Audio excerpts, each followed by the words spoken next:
Hello दोस्तों, welcome to our channel path finder for NEET JRF. और दोस्तों, जैसा कि आप सभी जानते हैं, राजस्थान सेट एग्जाम है, उसके फॉर्म फिल हो रहे हैं और एग्जाम आपकी मार्च में होने वाली है। तो उसी संदर्भ में जो पुराने पेपर्स हैं उनका हम एनालिसिस करते हैं कि कैसे जो पिछली बार के जो पेपर आए थे वो किस तरह के आए थे, उसके बारे में जानने का प्रयास करते हैं। तो दोस्तों, 2012 में जो सेकंड पेपर ज्योग्राफी का है उससे इंपॉर्टेंट स्टार्टिंग 10 क्वेश्चंस है, वो आज हम सॉल्व करते हैं। चलिए दोस्तों, साथ ही मैं बता दूं, राजस्थान सेट एग्जाम की जो कंप्लीट क्लासेज है, पूरा कोर्स है, वो पाथ फाइंडर लर्निंग ऐप पर आप सभी के लिए अवेलेबल है, जिसमें यूनिट वाइज कंप्लीट क्लासेज हैं वो अवेलेबल है। इसमें आपको मिलेगा पेपर 1, है ना, और पेपर 2, दोनों ही आपको इसमें अवेलेबल रहने वाले हैं।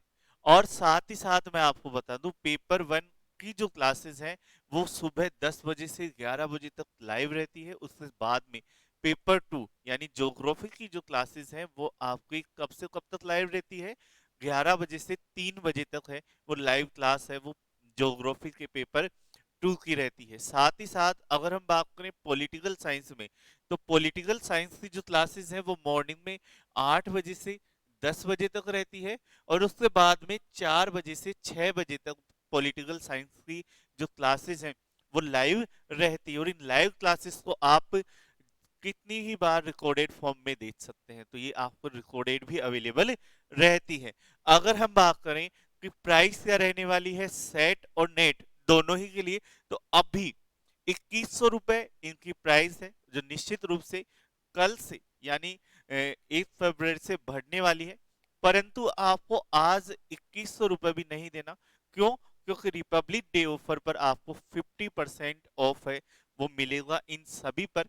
और उस 50% ऑफ के लिए आपको क्या करना पड़ेगा, रिपब्लिक 50 कोड का यूज करना पड़ेगा।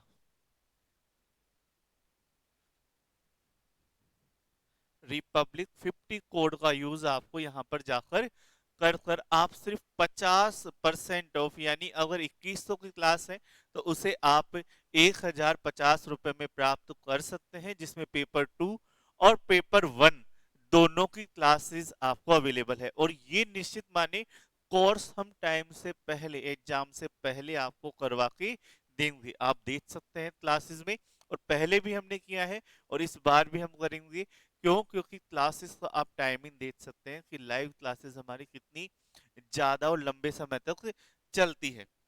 चलिए दोस्तों, साथ ही साथ राजस्थान सेट एग्जाम में ज्योग्राफी के जो नोट्स हैं, 17 बुकलेट्स, और इस बुकलेट्स में क्या क्या शामिल है, ये सभी आपके जियोमॉर्फोलॉजी हो गया, climatology, oceanography, environment, population, settlement, economic, agriculture, industrial, transport, regional, social, culture, political, geographical thought, cartography, statistical और ज्योग्राफी ऑफ इंडिया, ये सभी हिंदी मीडियम में आप सभी को, है ना, जो 17 के 17 बुकलेट्स है वो अवेलेबल है, जिनकी फीस ओनली ऑन आपके 2500 रुपए है, जो आपके घर तक मात्र 5 दिन के अंदर अंदर डिलीवर कर दी जाएगी प्रिंटेड फॉर्म में।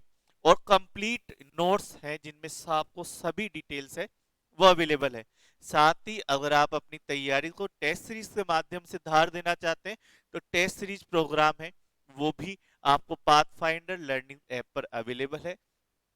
अगर हम बात करें सेट के लिए, तो वो 499 में है, और नेट एग्जाम के लिए 799 में है। परंतु आज यानी 31 जनवरी तक आपको इसमें भी 50% ऑफ है, रिपब्लिक 50 कोड यूज करने के बाद। चलिए दोस्तों, अब हम पहले प्रश्न पे आते हैं कि निम्न में से कौन सी स्थलाकृति अपवर्तनात्मक स्थलाकृति है, इसके बारे में हमें बताना है। तो गार्ज, विस्थापित, शिलाखंड, है ना, या फिर आपका आ जाता है लोयस या अंकुश। तो कौन सा रहने वाला है इसमें?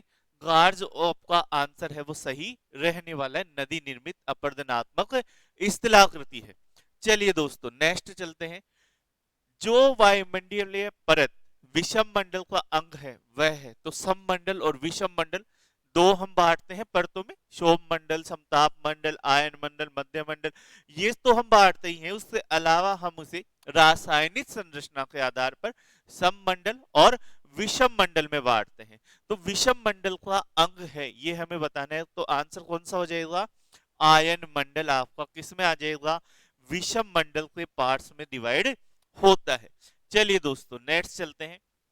वायुमंडल की शुद्ध व शुष्क वायु में नाइट्रोजन, ऑक्सीजन और कार्बन डाइऑक्साइड का संयुक्त प्रतिशत है वो कितना है? अगर हम बात करें 78 पॉइंट समथिंग आपके नाइट्रोजन मिलती है, 20.947 या 21 मान ले हम, तो वो आपके मिलती है ऑक्सीजन। और आपके अगर CO2 की बात करें तो 0.0314% है वो आपके CO2 मिलती है। इन सभी को हम अगर ऐड करते हैं, इन तीनों को, नाइट्रोजन, ऑक्सीजन और CO2, इन तीनों को ऐड करने के बाद हमारे पास 99.06 समथिंग हमारे पास नंबर आता है, जो निश्चित रूप से 99 से क्या है? ज्यादा है। 99% से ज्यादा वायुमंडल में ये तीनों ही गैसें हमें देखने को मिलती है। चलिए दोस्तों नेक्स्ट चलते हैं। सांस्कृतिक भूदृश्य की संकल्पना का प्रतिपादन किसने किया था? तो सांस्कृतिक भूदृश्य की संकल्पना के बारे में अगर हम बात करें तो रेड जेल भी इनसे जुड़े हुए थे, और कार्ल सावर है, उन्होंने भी इसमें महत्वपूर्ण योगदान दिया था। तो सावर का यहाँ पर हमारे पास ऑप्शन है। सावर लगभग 1925 के आसपास इन्होंने सांस्कृतिक भूदृश्य की संकल्पना का प्रतिपादन किया था।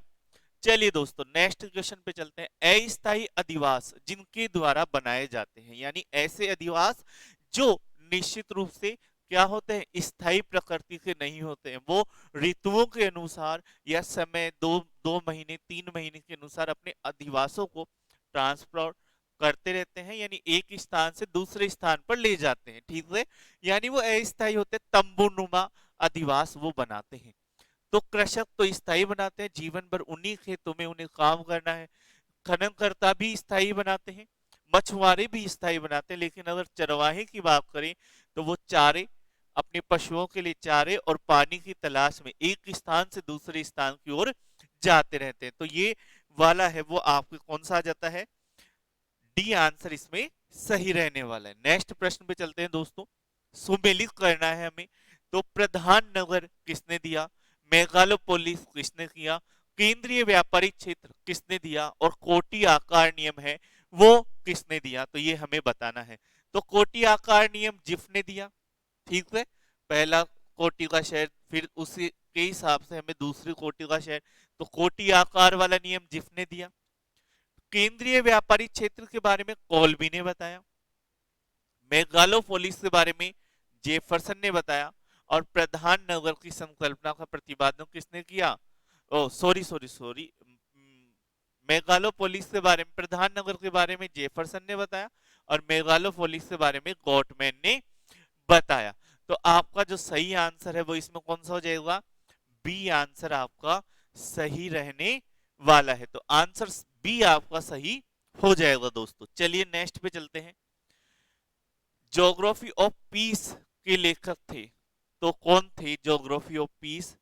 रिमलैंड की संकल्पना देने वाले आपके स्पाइक मैन, इन्होंने ज्योग्राफी और पीस पुस्तक है वो 1942 में लिखी थी। कब लिखी थी? 1942 में। तो ज्योग्राफी ऑफ पीस में कौन आ जाएगा आपका? Spike man. नेक्स्ट चलते हैं। ये उन्हीं के समकक्ष जो विद्वान है उसी सब्जेक्ट से जुड़े हुए, पॉलिटिकल ज्योग्राफी से। द ज्योग्राफिकल पॉविट ऑफ हिस्ट्री नामक शोध किसने दिया? तो मैकिंडर ने इन्होंने दिया था। ठीक है, सबसे पहले 1904 में इन्होंने ये शोध दिया और पॉविट एरिया यानी धुरी क्षेत्र के बारे में बताया। फिर 1919 में उसी धुरी क्षेत्र को इन्होंने हार्टलैंड या हृदय स्थल कहा। और फिर हृदय स्थल के बाद में इन्होंने अपने सिद्धांत में और परिवर्तन किया, और 1943 में इन्होंने मिडलैंड बेसिन की संकल्पना दी। कौन सी संकल्पना दी? मिडलैंड बेसिन की संकल्पना दी। तो ये तीनों है वो मैकिंडर से ही संबंधित है। ठीक है, आई होप आपके अगर इससे आगे ये क्वेश्चन आता है तो आपका गलत नहीं होगा, सही होगा। धुरी क्षेत्र, पोविट्री हिस्ट्री ऑफ एरिया 1904, 1919 में हृदय स्थल आया और फिर आपको 1943 में मिडलैंड बेसिन की संकल्पना तीनों ही किसने दी? मैकिंडर ने दी थी। नेक्स्ट क्वेश्चन पे चलते हैं दोस्तों। सन 2001 से 11 के मध्य भारत में कुल जनसंख्या वृद्धि तो 17.84% के आसपास हुई थी और उस समय 102% हमारी जनसंख्या थी। तो हमारी जो जनसंख्या वृद्धि है वो ये भी नहीं हो सकती, ये भी नहीं हो सकती, 22 थोड़ा ज्यादा ही हो जाएगा। तो 18.1 करोड़ नंबर्स में अगर हम बात करें तो 18.1 करोड़ बढ़े थे। ठीक है, और दर है वो 17 पॉइंट समथिंग।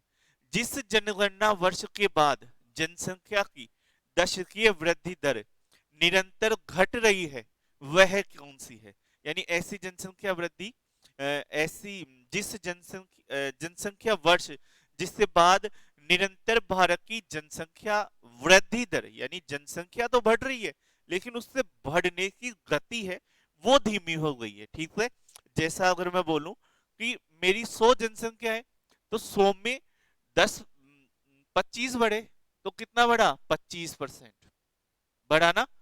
फिर अगर अब मेरी कितनी जनसंख्या होगी? 125, तो अब अगर मेरे 12 बढ़े, 12.5 बढ़े तो कितना हो गया? 12.5 हो गए तो 10% बढ़ा।